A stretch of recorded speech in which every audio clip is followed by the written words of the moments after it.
Date with a Debut is a Words and Nerds and Breathe Art podcasts co-production recorded on a Wagnical country. And I pay my respects to all elders, past and present, and extend that to any First Nations people tuning in. Always was, always will be, Aboriginal land. On with the show.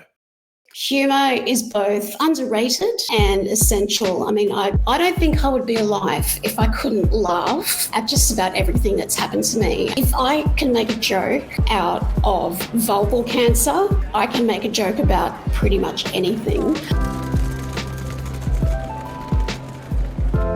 Welcome to Date with a Debut, a podcast about debut authors, their incredible books, and their journey to publication.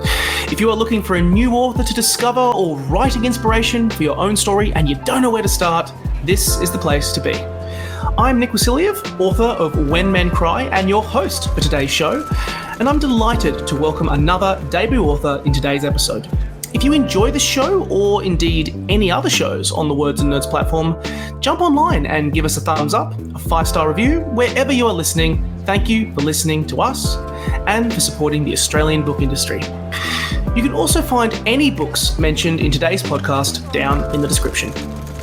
In today's episode, I'm joined by Carly-Jay Metcalfe, a Queensland writer whose work has been published in Kill Your Darlings, The Guardian and Text Journal.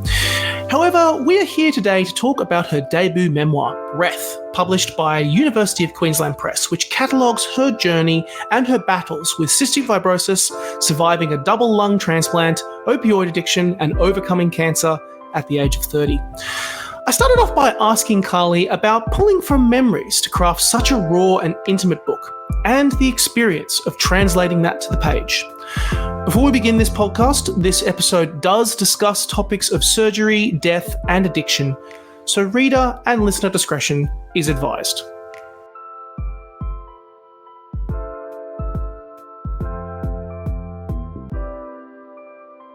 So normally I kind of like to start these podcasts with talking to the author about, how the journey, everything like that. But I mean, you cover it pretty damn well in this book, and I'm almost compelled to start. The question that first came to me was felt compelled to start with this book was with at the end, because the journey you take us on, you kind of bring it home in the acknowledgements, which did make me cry a few times. Sorry. No, don't apologise. I actually made the typesetter cry. Oh. I know. And I was like, oh my goodness, I felt awful. And then I thought, well, that's a very visceral response, which I guess is good. Yeah. I'm not surprised to hear that. It's because it's honest. It's a very honest book and a very honest reaction. But you mentioned in those acknowledgements that you kind of began writing this book in 2018. You were pulling on strands and shards of memory and trying to craft together a timeline of what the hell has happened to you. Because this is just been your life. This whole situation has just been your life. How did it feel transcribing it on the page? Oh my goodness, where do I start? It certainly wasn't cathartic or liberating. I'd spoken to one of my writing buddies, Chris Olsen. She was actually the first person I ever showed my word vomit of a manuscript to back in, I think it was 2019. And she said, have you found it cathartic? Because she's written a memoir. I said, no, it's been fucking awful. And she said, oh my God, thank you so much for saying that, because you hear about writers who say, oh, it was so cathartic getting everything down on the page. It was really quite a brutal act, committing my thoughts and stories to the page. Well, I'm not surprised to hear that, in all honesty. But I think the whole cathartic thing, it kind of works two ways. If anyone believes that your first draft is a cathartic experience, they're kidding themselves. It's a nightmare. You're splodging onto a page and you have no confidence in it in any way, shape or form. And I can only imagine it would have been difficult afterwards. And maybe the catharticness comes from being separate from it after a while and having some time to process it. And I will definitely say, we were talking about this before we started recording, but the reactions of people, you even mentioned, you made the typesetter cry putting this book, like people are looking at this and going, holy shit. And you're just like, well, yeah, this is just my life. There is something in that. I think, you know, I've never considered, I'm not special. I'm really not. I suppose I've just got a very unique experience of life that not many people do. So for me, it's all just, you know, writing about this kind of stuff is very natural. As hard as it was to get down, it's always been, I guess, a natural part of the process. And I mean, I actually started writing this book when I was 11. So, and sadly, I actually had enough for a memoir when I was 11, which does make me a bit sad. But yeah, it was 2018 when I decided to get serious about it after being kind of hassled into it by various people. I thought, oh yeah, okay, I should really do something. So, but the response has been nothing short of incredible. I find it quite surprising that people genuinely love my book, and I think that's just imposter syndrome, which I think a lot of us suffer from. It's the reality, and like at some point when you're an author, you're often like, did I do that? Because this book then goes off and has a life of its own, and it feels like, did I do that? Is that me? No, but yes, it is. It is absolutely you.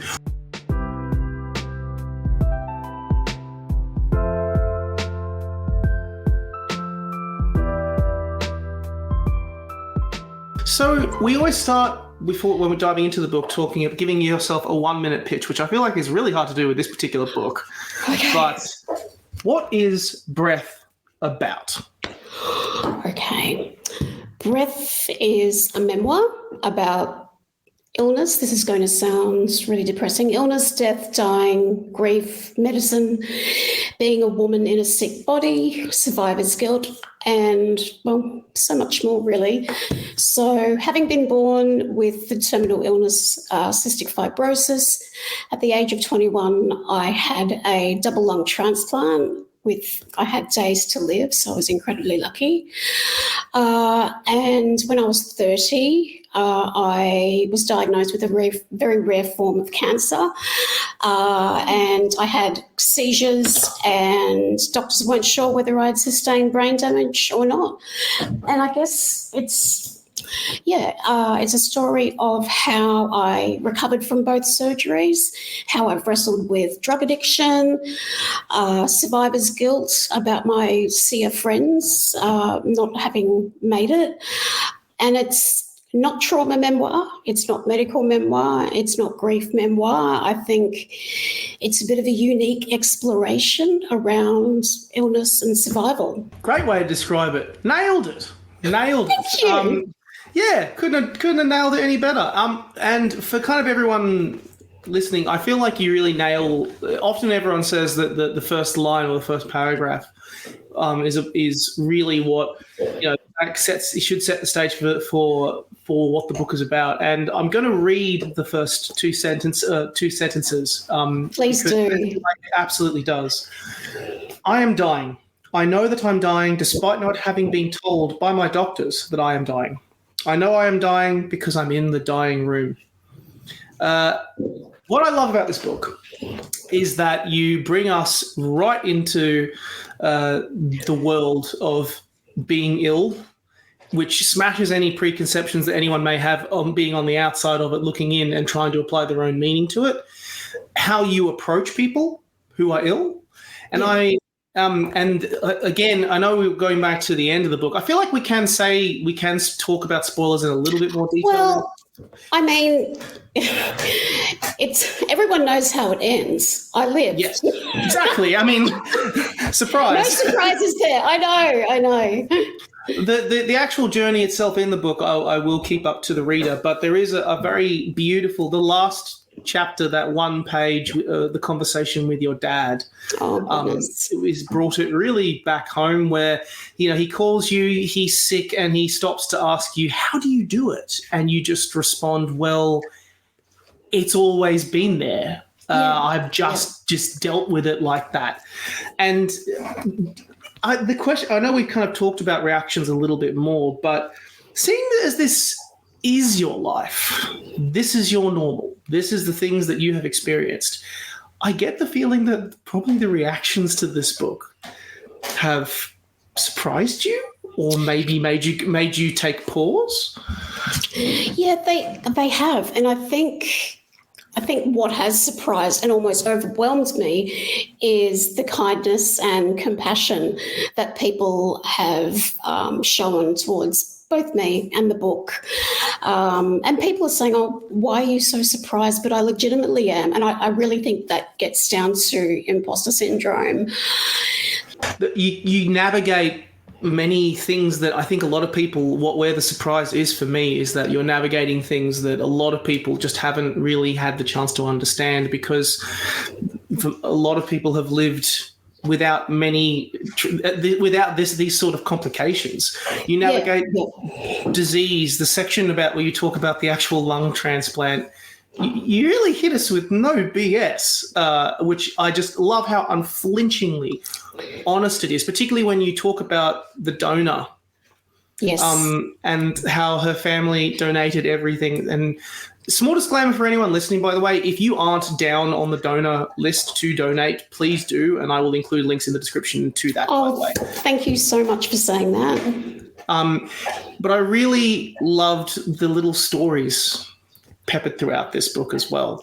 The people you fell in love with, the friends and the people that you met in that setting. And it reminded me, we were talking about it. Again, it's often people can bring their own experience to it, but in my own experiences with being in hospital with family and friends, people often view it in a negative way, but in truth, it's an incredible space filled with moments of privilege and beauty in the saddest or most toughest of circumstances. Yeah. And I first of all want to highlight just how well you capture that in this book. Thank you. That really means a lot, so thank you. What was it like? Well, I kind of saw, because I get a sense that you're very appreciative of that entire profession in the medical space. Talk to me about that. Oh my goodness. Doctors, nurses, physios. I think I thanked everyone in my acknowledgements, including, orderlies, blood ladies, that kind of thing. They're my heroes, really. So I think I have such a rich sense of respect and admiration for what they do, because it's not easy. The stuff that they see on a daily basis, the suffering that they see on a daily basis, is, it's a lot. And I don't know personally how they decompress from that. I do know that, it does come down to being both compassionate and also being a critical thinker, because that's how you save lives. So, you don't save lives by pussyfooting around. It's very much thinking on your feet, critical thinking. And, so, at the beginning of this year, actually, I got COVID for the first time, which is amazing that I've dodged it for 4 years. But I went from having a scratchy throat one day to being in a resuscitation bay in emergency the next, in septic shock. So, and I wasn't scared at any point, because I knew I was in the right place. I was surrounded by doctors because I was in a resus bay, and my blood pressure was incredibly low, and they couldn't get it up. So they ended up they gave me several shots of adrenaline, and they eventually put me on an adrenaline infusion and took me up to ICU, where I spent a few days. So what they were doing for me in that moment, they were comforting me. I just knew that everything was under control. So my main worry was my dog if I died, and also that I promised my publisher that I wouldn't expire before launch day. I was thinking, oh no. That's your priority. I love that. I was like, I wasn't worried about dying or anything like that. I was just worried about Billy, and I was worried about my publisher. Oh God, UQP would have just been like, "Holy shit!" with that, when receiving that message. My goodness. Well, I actually said that at my launch, and my publisher went, "Oh." She was horrified. She was like, "Oh my goodness!" So, oh bless! I love that. I just love that you you highlight that space and highlight the people in that space. But not only that, when you what I also particularly love about the honesty of this book is that you delve very deeply into the experiences and the emotions of being hit with, okay, here's the next medical complication, and here's the next medical complication, here's the next issue that you have to deal with, and you go through many stages of processing it, dealing with it. And when your dad again asks you that question at the end, and you're like, well, this is just how it is. It was astounding that with those physical challenges that you faced yourself, that you just kind of found a way to process it and keep going. But there was one part that really grabbed me in this book, and this was your examination of grief, which I found very in contrast, because you were talking about, you're dealing with all of these issues, like it was this disease this week and this particular issue this week, but then the thoughts of losing someone. And then the days of them not being there were particularly poignant. I mean, there are a lot of stories here about you lost the ones that I first jump out to me is Michelle, and then your grandmother dying on consecutive days, and then Sean, your oldest CF mate. And then, of course, we alluded to it a little earlier, but the story of your donor, you were trying to send letters to the family just to say thank you. Yes. And then there's obviously the latest part in the book where you visit her, visit her grave. Yeah. Is grief the hardest part? I think it is, because there's no manual for anything, but I think grief, it doesn't, like I think I say in the book that time doesn't dilute it. I think if anything, with each passing year, and I've spoken to parents who have lost kids with CF, and it wasn't the first anniversary that was the hardest, it wasn't the second, it was the seventh, which is almost unexpected. You think that time heals, but I think that time numbs. It does numb your grief, but it never goes away, ever.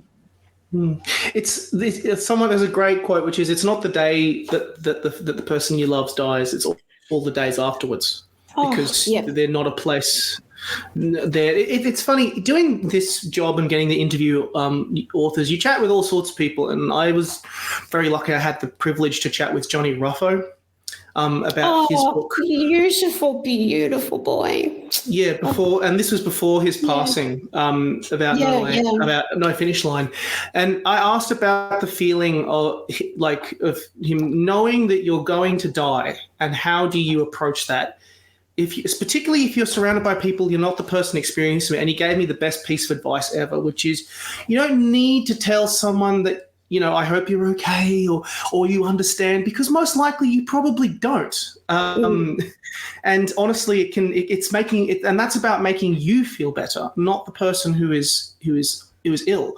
What the best thing that you could possibly do is just be present with them. And the way that he described it is, ride the wave with me for a while. Just be there with me.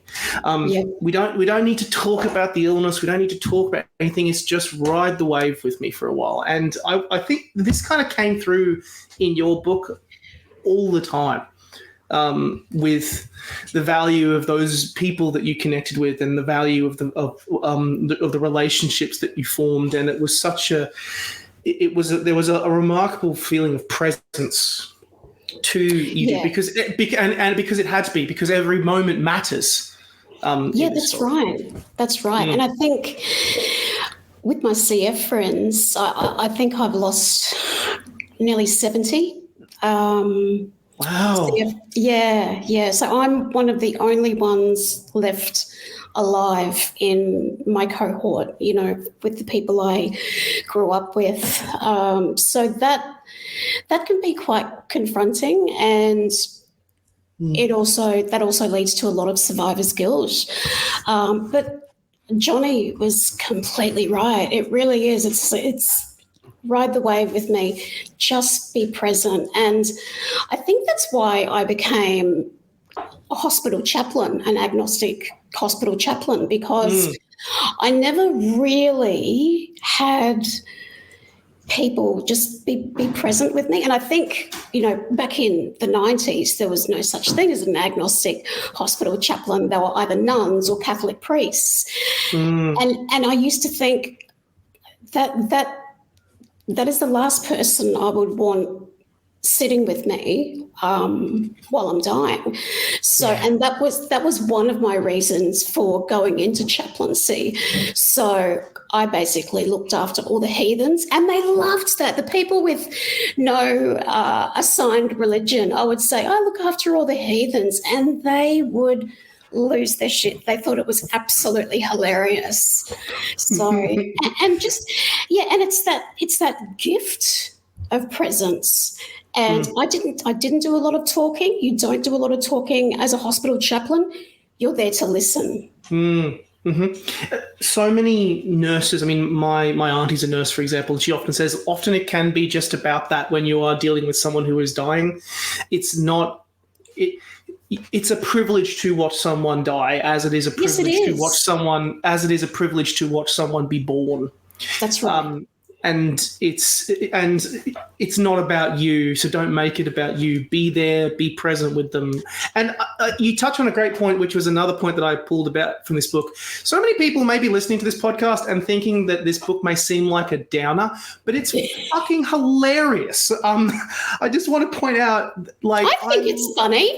I think it's hilarious. I love how you highlight that in this setting, humor gets you through everything. I love the stories about you reading the pamphlets of people leading full lives with poo bags, and you were like, well, fuck. Oh, yeah. And then also I think, what was it? Was it a stomach stoma? Is that how you pronounce it? Yeah. And you decided to call it Rosebud. I did. I did. Like the Orson Welles. Citizen Kane. So I'd be like, Rosebud, in various intonations of anger when it let me down, which was most days. But yeah, I do remember reading about people with stomas who do lead fulfilling lives, and I was like, well, fuck, that's not me. This bag explodes on the daily, sometimes twice a day, and it was one of the hardest things I think I've ever had to do. That 3 months with a bag of poop swinging off my stomach, that was one of the hardest things I've ever had to do. And my greatest fear was that the reversal surgery wouldn't be successful, and I'd end up with a permanent colostomy, because I really don't think I could have gotten through that. Yeah. Tell me about the value of humour in this situation. Tell me about it, because it just feels like this gets you through everything. It really does. I think humour is both underrated and essential. I mean, I don't think I would be alive if I couldn't laugh at just about everything that's happened to me. I mean, if I can make a joke out of vulval cancer, then I can make a joke about pretty much anything. My family and friends and I laugh a lot, and I think that's always been our default position. So, yeah, like my parents and my sister both have great senses of humour. So yeah, that was I think that was our default position. It's a good default position to have when you're in those circumstances, and often just seeing how it pulled you through the bullshit.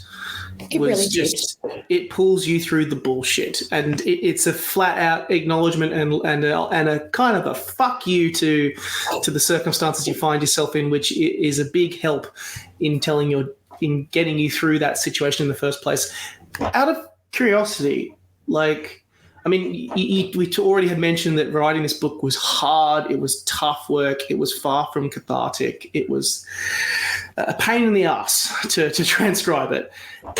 But I always find with a lot of authors that such things can be very educational, the experience, even if it is just a bullshit ride. What did writing the book, transcribing it onto a page, what did it teach you?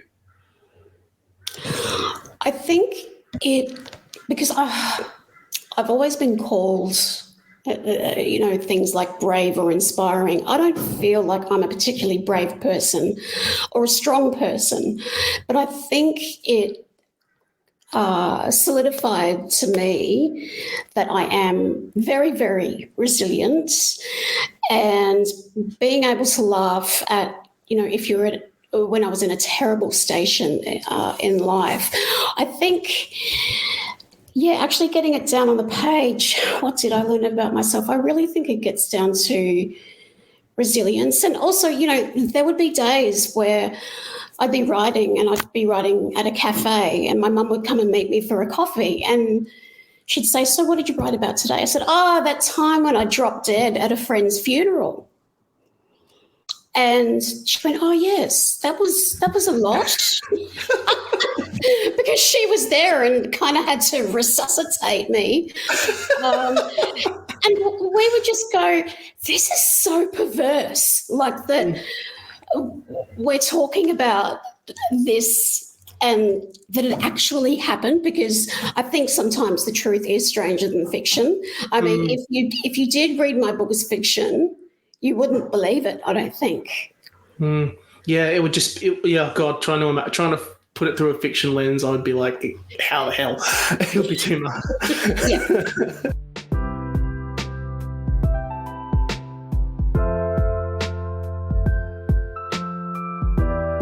We already alluded to the fact that you didn't want to die before the book came out, much to UQP's lamenting. But I'm so glad that UQP actually just took a chance on this book and took a chance on this story. And now we have this story forever. It's out there in the world, and it's amazing. I'm immortal. I feel kind of immortal now that I've got a book out there. You are immortal, because this book will be doing the rounds, and it's going to go off and have a life of its own. And yes, that's right. It's not mine. It's not mine anymore. It's everyone else's. And there was a hell of a lot to cover, but it's not a particularly long book. I didn't want it to be, any longer than it had to be. I wanted it to have, prose that was economical, and I didn't want the book to lag anywhere. I don't feel that it does. I think I've had some people say to me who aren't readers, who have started it and they can't stop reading, and they've read the whole thing in the one sitting. So that to me is such a compliment. Yeah, that's the best compliment you can get. It really is, yes. It's the best compliment you can get. Out of curiosity, because with books like this is intensely personal. This book it's you. I mean, it's obviously going off and doing its own thing, but it's your life, it's your experience. I'm just so curious about the process that it took to make it, because of the fact that this is so much more, it's so intensely personal, and there's so much intricate detail in there.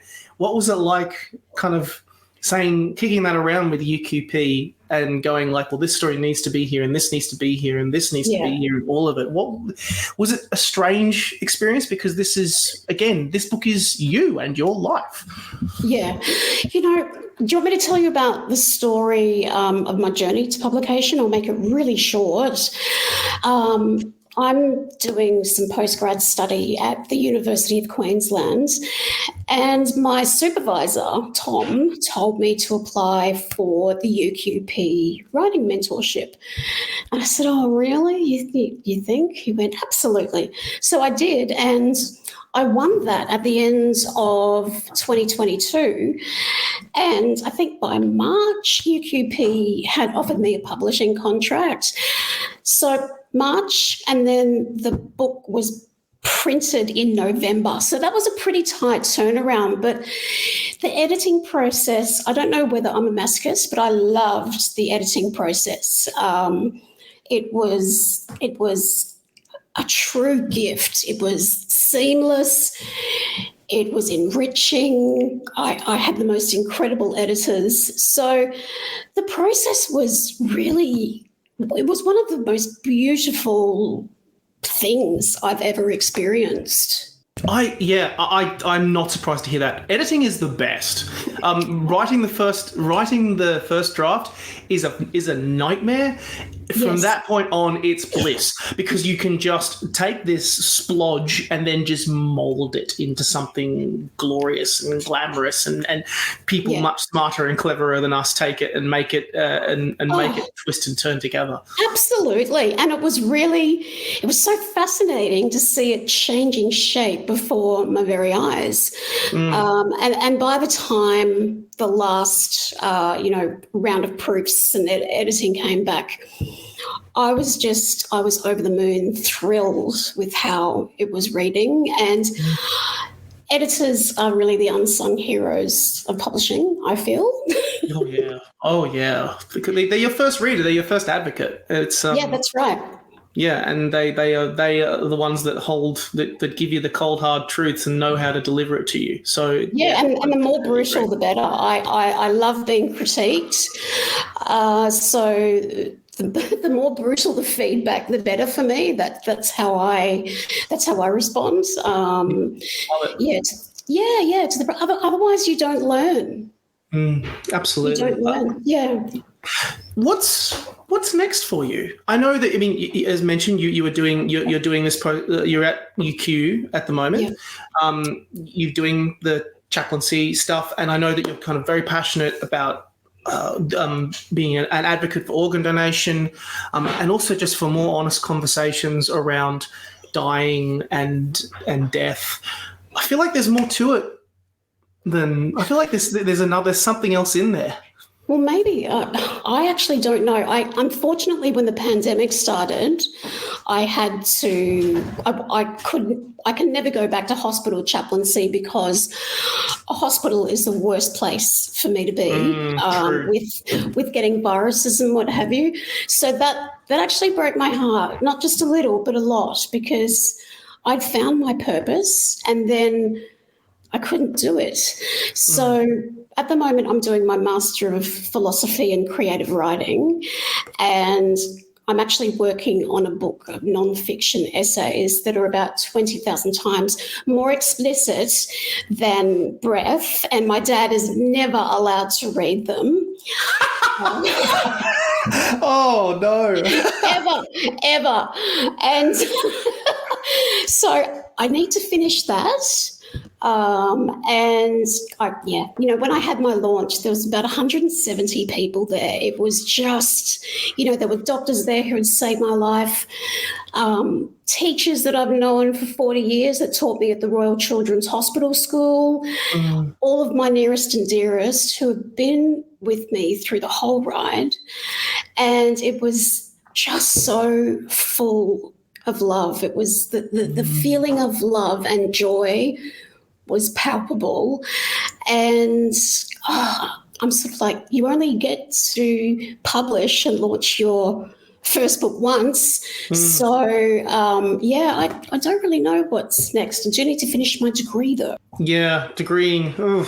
Well, whatever you choose to do, I'm so glad that we have breath. And I'm so glad that and whatever you do next, whether it is another collection of stories, if you're inspired to pick up the pen again and write, I will be so excited to see what you have. But thank you for this book. It's beautiful. I love this book. That's That means the world to me, Nick, so thank you.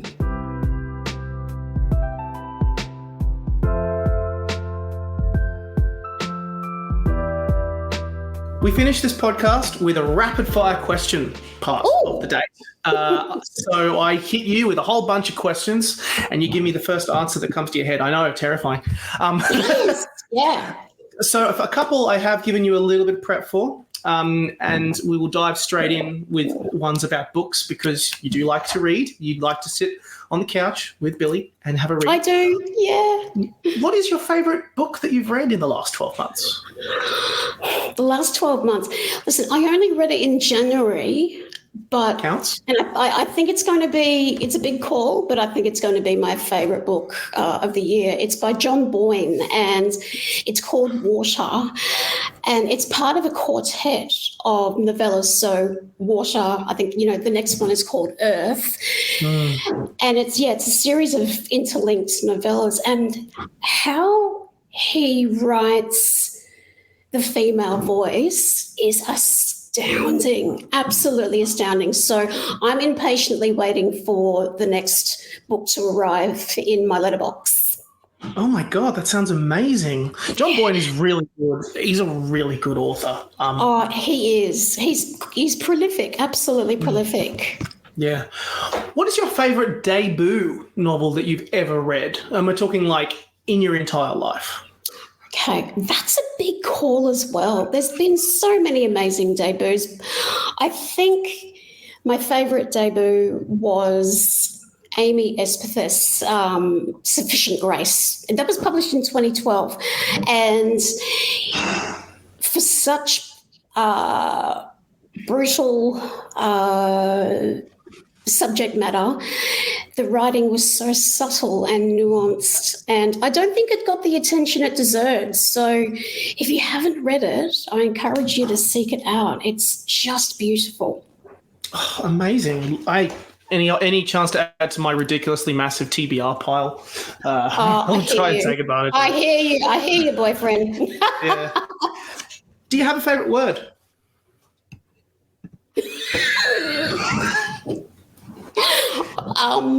It's probably, I do love the C word. There's a lot of C word in breath. Drop it.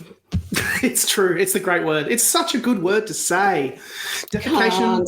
Defecation flows trippingly from the tongue. Yes, it's true. Yeah. Everyone, small word of warning. I mean, I will be putting a warning into this podcast anyway. If bad words are something that you're not okay with. But there's a lot of swearing in this book. There's a lot of swearing in that book, and what I loved about UQP is they didn't try to censor me in any way, shape, or form. They were just like, "This is you. We love it." And they rolled with it. I love it. And great choice of word. Finally, someone uses a swear word as their favourite word. I vibe. Oh dear. If you could pick any genre, so you're sitting with Billy on your lap, you're chilling out, you're in your happy place. Yes. If you could pick any genre as your go-to, what would it be? Literary fiction. Yeah, lit fic. So I'm not proud of this, but I'm quite a reading snob. Ooh, okay. Yes, I am. And I think literary fiction just takes me to where I want or need to go. Yeah. But, soft spot for memoir as well, of course. Yeah, love that. What does dying feel like? It was very painful. I remember being in a lot of pain. And in 1998, doctors weren't great with giving out the pain relief required for, when you were either in pain from surgery or in pain from dying. So I was sort of being given measly doses of morphine. I was still very lucid. I knew the day before I got called up for transplant, I knew that I was on my way out and I was going to dip into the typical CF coma that happens. And yeah, it was really bloody painful. It wasn't scary. It wasn't scary at all. I wasn't scared. I was very much at peace with it. And I think that's because I was just so fucking tired. 21 years of kind of fighting against it and railing against this illness. I was really tired. That's so interesting, though, that you weren't. So many people are. I mean, that part about the TED talk and the guy just not getting it, and maybe he's terrified of death, and you mentioned it's because he had kids and all of that other stuff. But so interesting that at the moment you were not scared. No, I don't think I've ever been scared of dying. I've been scared of living, which is interesting. I think after my cancer surgery, I was afraid. I was afraid to live. And I think after my transplant, I was a bit like that as well. Things were tenuous for quite a while. I had a really long recovery. It was complicated. It was painful. And I think, that's where I was at. So afraid of living. Like, who was afraid of living? Well, I was. So interesting. When shit hits the fan, and I know that it Literally. does. When shit literally hits the fan, metaphorically and literally, do you have a particular book or a music album or a film that you turn to be like, this gets me, this is what I need now? Nick Cave. Every time. Oh, yes. Nicky Cave. I know. He's so good. He's so good. And you know what? Strangely, I think underappreciated. Even though, like, I think a lot of people get him, but, like, considering how good him and the Bad Seeds are, like, they should have, I reckon they'll be appreciated more when they're gone. I think so too. And I remember one of the albums that actually got me through the year of transplant was The Boatman's Call. And I know every word to every song on that album. So, my go-to is Nick Cave. A book, I don't know if I have a book, because I guess it depends on, where I am. I remember when I was heading to emergency, when I had COVID, the most important thing for me was throwing in a few books. And I got a tiny bit of reading done in ICU, but not a lot. It's not really conducive to quiet time or reading. But that was it's so messed up that was one of my priorities before going to emergency. But that's how I've always been. The first thing I always pack for hospital are books. Yeah. I love it. What's the meaning of life to you? That's a large question. I think the meaning of life is to have purpose.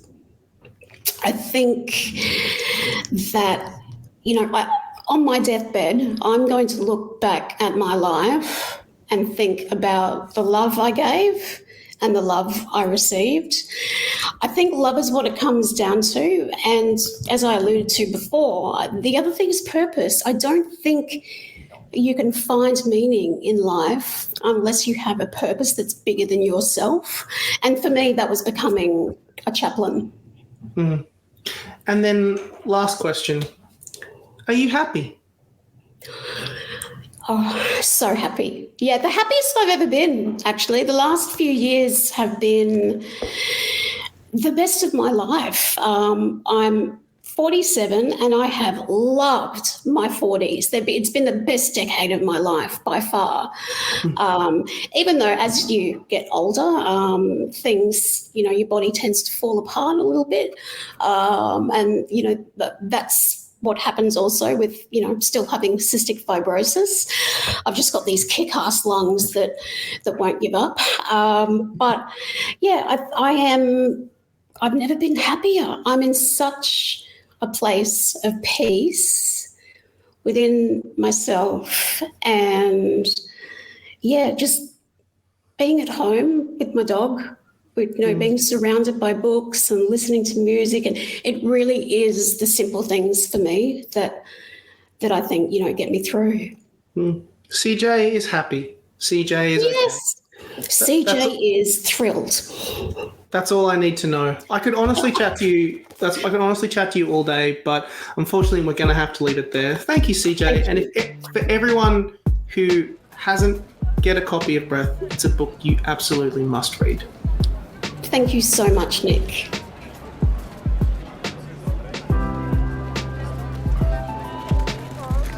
Thank you for listening to today's episode of Date with a Debut, and for listening to the Words and Nerds channel. You can buy all books mentioned in today's episode down in the description box, and if you enjoyed the show, or indeed any episode of Words and Nerds, drop us a review, leave us 5 stars or a thumbs up. It is hugely appreciated. Catch you soon.